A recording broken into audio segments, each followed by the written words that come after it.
Hey everyone, Ivan Zosimov here. So I wanted to comment. There was another kind of intra-conservative debate that sort of broke out, much smaller and less intense than some of the other ones, about banning pornography.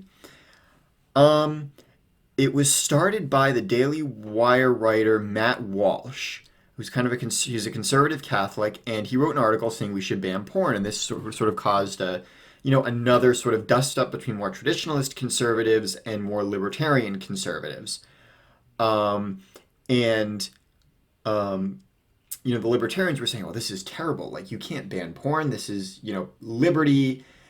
People should be free to view what they want, as long as obviously what's going on is consensual." And then, besides, it'll never work. And, the traditionalists were saying this is a public health crisis, and this is not what the founders meant by freedom of speech.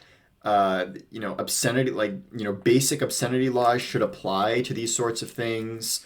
I mean, pornographic material was banned all the time in the founding era, and, up until, you know, in the history of the country relatively recently. So, there was a big sort of dust up there. And again, it has to do with, you know, is the government there to maximize, protect one's rights and liberty, the way John Locke would put it, or is the government there to pursue some vision of the common good, the way Aristotle would put it?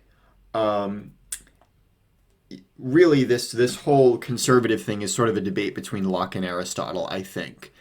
Um, but there's kind of another debate going on underneath this debate that I don't think is getting emphasized as much, but I think is just important for the right, is how does technology affect our principles, and how are we going to have to adjust our principles to technology? Because, the thing with pornography now is obviously porn has, always existed, but in the past 20, 30 years, it's been high-speed internet porn, which has been especially dangerous. So the question is, how do you apply these principles to an age of high-speed internet porn? And this question came to my mind because I was watching Ben Shapiro the other day, and he was talking about this issue. He, is more libertarian-minded, so he was against banning pornography. And he said, well, he's like, on a federal level, I'm just against this. This isn't going to work, and it's bad. He's like, that being said, if localities want to, ban pornography, that is their prerogative, and if you don't like it, you can move.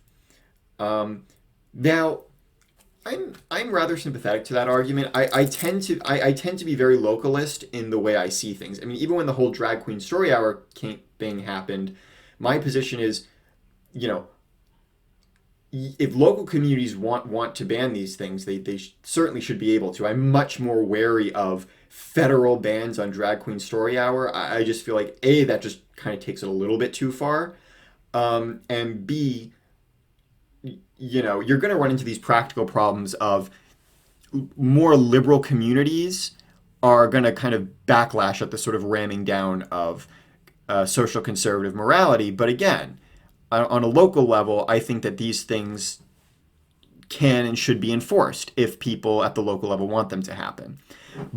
But anyway, Shapiro was basically saying, he kind of took a little bit more of a middle road than other more pure libertarians would. He'd say, well, listen, obviously, if you're posting nude images on a public billboard, that should be allowed to be banned, because that's not freedom of speech, that's obscenity.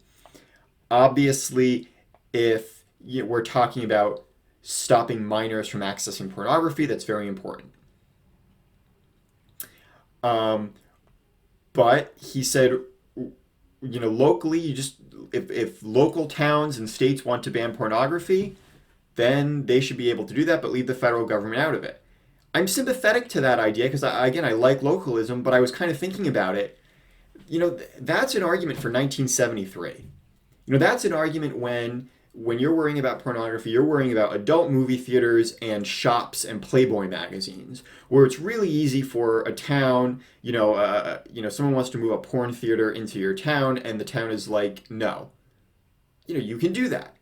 you want to stop minors from accessing pornography, um, you can do that. When it's only shops and theaters, because you can very easily ID these people the way you ID for alcohol or anything else that needs over 18 verification. You can't do that with the internet, and you can't ban things on a local level in the same way. The town I live in can't just ban a bunch of websites. It doesn't work like that. You can do that on like a college campus where they can have firewalls and things like that. And again, I'm not an expert in technology. So if I'm wrong about any of this, please someone let me know. I'd be happy to learn more about it. But as far as I'm aware, you can't a town can't just ban a website like that. And I don't even think on a state level you can. This needs to be done on a federal level. And actually, I ended up seeing, I think Shapiro addressed this somewhere else. He said, well, what you can do is on the federal level, you can force these websites to, not just have a kind of, it should be more than just, oh, are you over 18? Click yes or no. They should have a sort of put in your credit card number, put in your driver's license number or something, and then we can verify that way. Which again, then there's the question of, oh, well, here are more websites getting your personal information. But I mean, at that point, yeah, then again, that's maybe more of a way to get, discourage you from using pornography, because now you're going onto websites that are asking for personal info. Now, where was I on this? Oh, yes. So again, it sort of made me realize how technology, you can't even talk about localism anymore. If we're talking about regulating pornography, wherever you stand on the issue, it has to be federal now because of the way technology is. You can't deal with things on a local issue anymore with a lot of these things because of technology. And it also kind of reminded me of the whole YouTube issue. When YouTube was, there was all this stuff coming out about how YouTube uses its algorithms to bias against conservative content creators.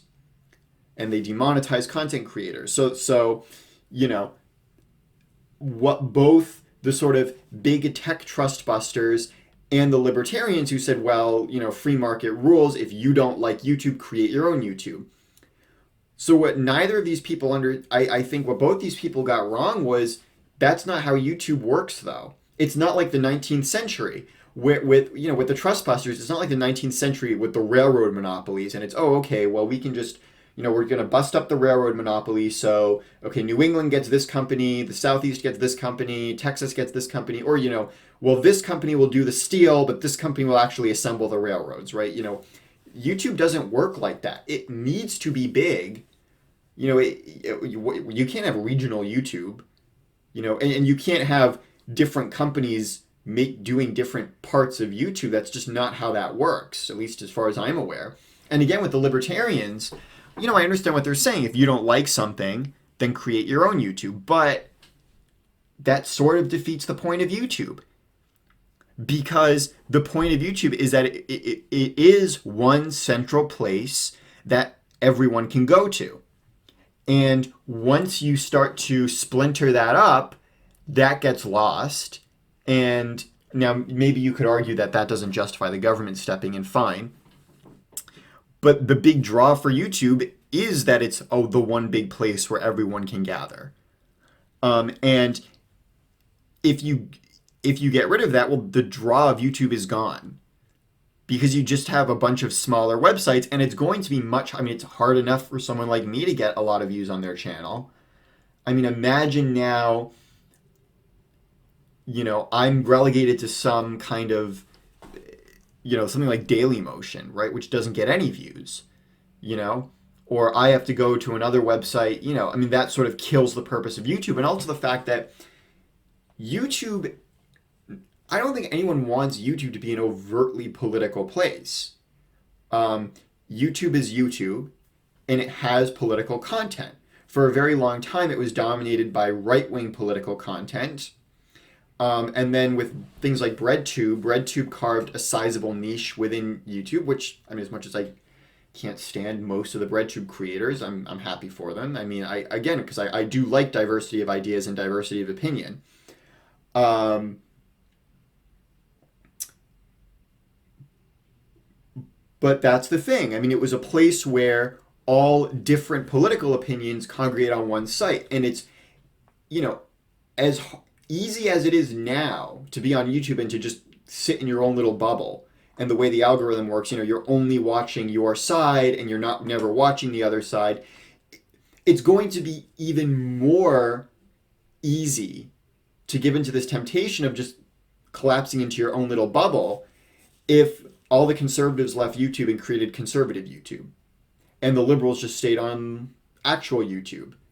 And you had leftist YouTube and conservative YouTube. For A, it's not good for polarization, and B, it's just, I mean, does anyone really want conservative YouTube?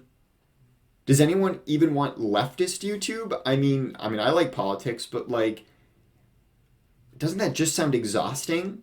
Just a website that's just specifically for like, I just want to go, like, the great thing about YouTube is I can just go on YouTube as a person.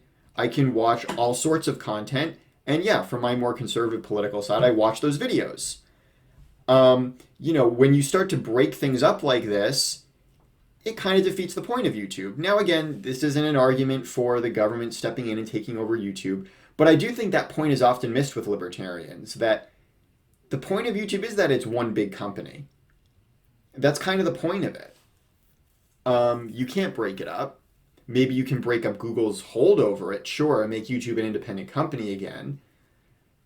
But again, you're still going to have one big website that can do what it wants. So that's sort of the issue. And it's just made me realize how the rise of the internet is really breaking down localism. And I'm a big fan of localism and of federalism, but it's just not realistic to pretend we can have those same arguments anymore on some of these issues, not all of them, but on some of these issues, like high-speed internet pornography, like issues of big tech. Big tech is not like big banking. Big tech is not like the big railroad companies in the 19th century. It needs to be one big consolidated thing, or else it's not going to work. That's the draw of the internet. One giant consolidated hub of information.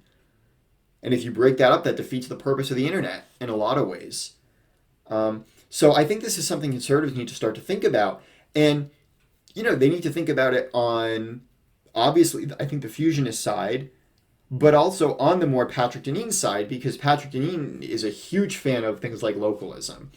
But technology, whether you like it or not, it sort of breaks down localism, because the nature of it forces everything to become a national or even at times a global issue.